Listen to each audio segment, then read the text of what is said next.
जोङो दिनैहाय बिपिएफ दोलोआ थांनाय बिसायख'थियाव जे बाथ्राफोरखौ रायजोफोरनो रादाय होबोदोंमोन बा गेरेन्टिनि बाथ्रा दा बेखौ जों सेनिमोरेल डिस्ट्रिबिउसन खालामगासिनो दङ। जोङो गाबोन क'क्राझार जिल्लायाव फोजोबगोन। अभारअल क'क्राझार सिभिल डिस्ट्रिक्ट हिसाबै गाबोन जोबहैजोबगोन आरोखि।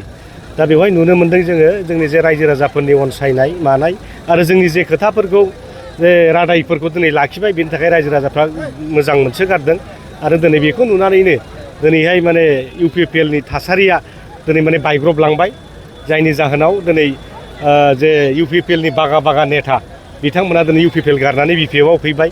मैया काम्फा बरगयारि बिथाङाबो इउपिपिएल दोलो नागारनानै बिपिएफ दोलोआव जगदान जाबाय, मावथि ब्रह्म जाबाय आरो गोबांथार नेताफोर जयेन जाबावनांगौ दङ। दिनै गोबां जगाजग खालामबाय थादों। दा जोङो बुंबाय थादों जोङो इउपिपिएलनि गासिबो एमसिएलएफोरखौ आजावगोन, नेताफोरखौ आजावगोन एक्सेप्ट प्रमद बर'नि बादै गासिबो जोंनि पार्टियाव वेलकाम। खिन्थु प्रमद बर'खौ जों पार्टियाव लानो हानाय नङा, खारन बियो जोंनि बिटिसिखौ बायग्रब होदों। जेबो मिशन आरो बिजन गैया, खुगायावल' मिशन बिजननि बाथ्रा माने फिग मिशन माने गटारि मिशन माबा साख्रि होगोननो 5 लाख लेन्ड पाट्टा होगोननो, नाथाय बे 5 बोसोराव ना साख्रि ना हानि पाट्टा ना अमा मिशननि नामाव फैसा मोन्दों ना बोरमा मिशननि ना मैखुन मिशननि नामाव फैसा मोन्दों। दिनै साख्रि बाख्रि होलांदों, गासिबो माने बेथन गैया माबा गैया, साख्रि मास्टार होलांदों टेटआव। दाख्लै बिथांमोननि साख्रिया 6 मासल'मोन, 26 फेब्रुवारियाव जोबलांबाय। दा बेबादिनो साख्रिफोर होलांदों गोदाव सोराव। दा बेबादिनो बिथांमोना जोंनि बिटिसिखौ बायग्रब होलांदों प्रमद बर'आ। गतिके बे प्रमद बर' बादि सासे नेता जाय कलंक, बे कलंक जोलैनि हांगारखौ जों बिपिएफआव मालाबाबो दिनै ग्रहन खालामनो हानाय नङा। बे स्पस्ट खोथा।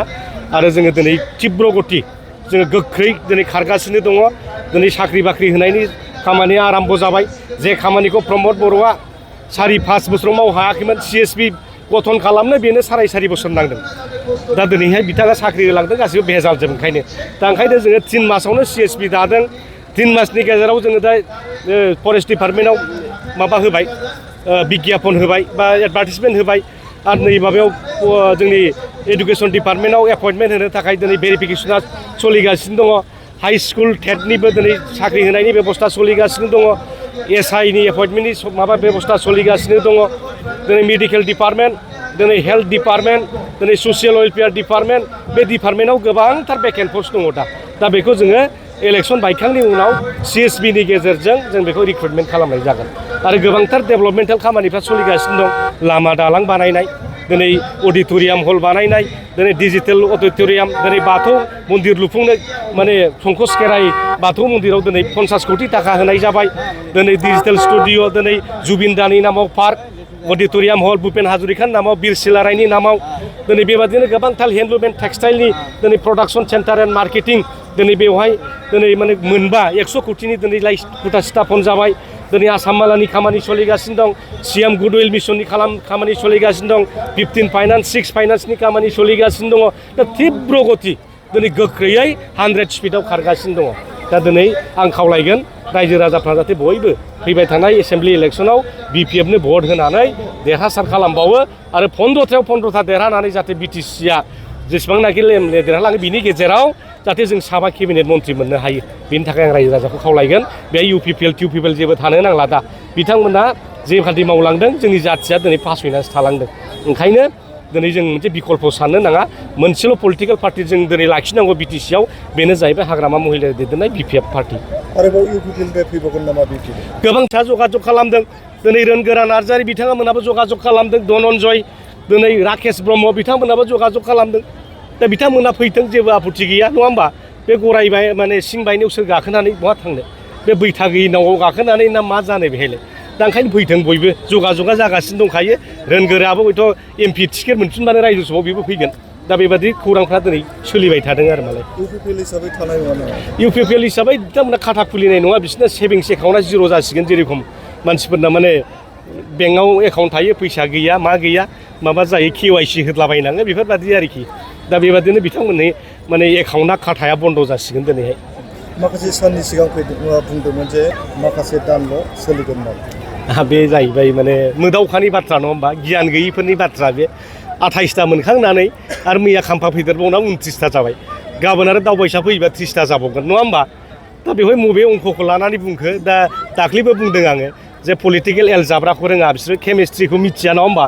पलिटिकेल केमिस्ट्रिया बोरै बोरै सलियो दिनै माने फिजिकेल केमिस्ट्रिया माखौ होनो जेबो मिथिया बिथांमोना खुगाजों बुंबा जानाय जिनिस नङा राजनितिकआ रायजोफोरनो खोथा होनांगौ मावनानै होनांगौ रायजोनि समस्याखौ फोजोबना होनांगौ सेंग्रा सिख्लाफ्रा दिनै बेखार जानानै दं बोरैबा बिथांमोनखौ खामानि दामानि होनो हागोन बेखौ लानानैसो रायजो राजाया दिनै अंख खालामनानै सोरखौ होब्ला जोङो माने जोंनि ओनसोला जौगागोन जोंनि गथ' गथाया साख्रि मोनगोन मोजां लेखा फरायनो मोनगोन जोंनि हा हुखौ जों रैखाथि खालामनो हागोन बेफोरखौसो नायनानै भट होयो दा 5 बोसोराव बेखौनो जेबो मावनो रोङाखिसै बिसोरो आरो बबे फाग्ला बे माने looking to London talking to टकिअ होननाय बायदि जागोन बे नङा होमबा बे दिनै माने साब्रै साबाल'जों माबा सरखार बानायनो हायो नामा प्रमद बर'आ होनबाय दाख्लै सोरबा नेताया होनदों गोदान राजनितिक परिबेस जागोन दे सरकारा जाफिनगोननो बे जाबाय जोंनि रायजो राजाफोरखौ बुरबक खालामनाय सारा जेबो नङा जोंनि रायजो राजाफ्रा बुरबक जानो नाङा प्रमद बर'आ जेरैबायदि थगायसुला मानसि आरो दिनैबो थगायबावनो नागिरदों सरकाराव थायाबालानो दा बेबादि मानसिया जोंनि समाजाव थानानै समाजखौ गुबुंले खालामगासिनो दङ ओंखायनो बेबादि मानसिखौ एबारनि एमएलए इलेक्सननि गेजेरजों बिथांखौ अराय दिननि थाखाय जों बिदाय होनांसिगौ एबसुनि आफादगिरि दासिम दं मा बुंदों बयबो राजनिति खालामनो हायो जोंबो गोदो एबसु खालामदोंमोन नङा होमबा जोंबो एबसु खालामदोंमोन एबसु बिबान जोबखांनानै जोंबो राजनितिखौ हाबदों दिनै दिपेन बर'आ सानदोंब्ला दिनै एबसुनि आफादगिरि दिनै 2 टार्म जाखांबाय नङा होमबा दिनै बिथाङा रिलिज लाना राजनिति गेलेबा बेहाय जेबो बुंनांगौ खोथा गैया खिन्थु आं बुंगोन बिथांनि राजनितिक जिबना गोजों जायोब्ला हामगौ मानो होनबा सासे एबसुनि नेता जानानै इलेक्सनाव जेनोबा बिनि जातीय संगठन हिसाबै जेसेबां रायजोफोरनो सार्भिस होबोदोंमोन बे जिर' जाफिननो नागिरो हिर'निफ्राय जिर' जाफिननो नागिरो दा ओंखायनो बिथाङा राजनिति गेलेयोबा मोजां पार्टि नागिरनानै हाबदों नङा होमबा बिजेपियावनो हाबदों बा बहाबानो हाबदों बा कंग्रेसावनो हाबदों जाहाथे देरहानायनि बेबस्थाखौ जाहाथे खालामनानै लायो नङाबा जोङो थिखिनियाव थांखानानै उनाव दुद्रुफिननाय जागोन आरो माने बिपिएफ पार्टिखौ जों सावरायगोन दा बिथाङा माबादि गावनि बेक्तिगत फिल्डआ माबादि बेखौ लाबोनानै जोंहा बिपिएफआव टिकेट होयोब्ला जोंनि दलनि गेजेरावनो हयथ' भुल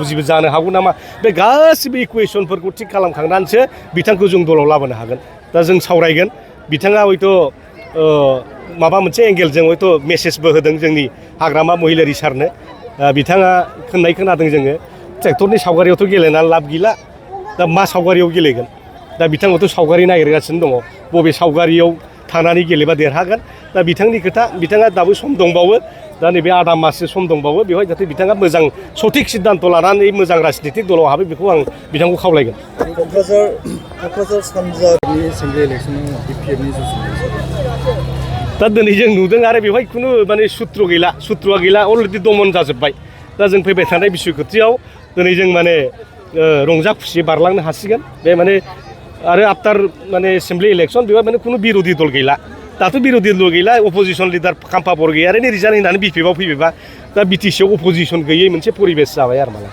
दा बे अबस्था जानानै दं दा इउपिपिएल हिसाबै जोबस्रांगोन बे रोखा जाबाय आरो मालाय दा रायजो राजाफ्रा बिपिएफखौ मोजां मोनो ग्रहन खालामो जेरेखम आयुर्वेदिक मुलि हमिअपेथिक मुलिफ्रा जेसेबां गोजाम एसेबां खामानियाव होयो नङा होमबा मानसिफोरनि सानाय सुनाय माबा माबि बेमारा जेसेबां फुराना गिहिजों नायो 50 बोसोरनि गिहि 100 बोसोरनि गिहिजों नायोब्ला बेमारफ्रा मोजां जायो थिग बेबादिनो 17 बोसोराव बिपिएफनि जे माने मुलिनि एक्सन बिपिएफनि जे खामानि मावनाय बेखौ मोजां मोननानै दिनै बै फुराना मुलिखौनो दिनै मानसिफ्रा जाफिननानै दिनै जोंनि गथ' गथायनि समस्या स्कुल कलेजनि समस्या जोंनि सेंग्रा सिख्लाफोरनि समस्या हा हुनि समस्या दिनै बे जोबलांसिगोन आरो मालाय बे बिपिएफनि जे मुलिखौ जानानैनो आरो मालाय बे दिनै जागासिनो दं थेंक इउ महिलारि आरो प्रमिला रानी ब्रह्मनि मुङा ओंखारगासिनो दं दा बेवहाय सानैबो फिट आब' प्रमिला रानीयाबो सासे जोंनि माने आन्दलनखौ दैदेनबोनाय बड'फा उपेन्द्रनाथ ब्रह्मनि आगदा आखाइ बादि जानानै साया सायख्लुम जानानै दिनै जाथियाव दिनै माने भान्डारि होबोदों दिनै जेलबो जानांदों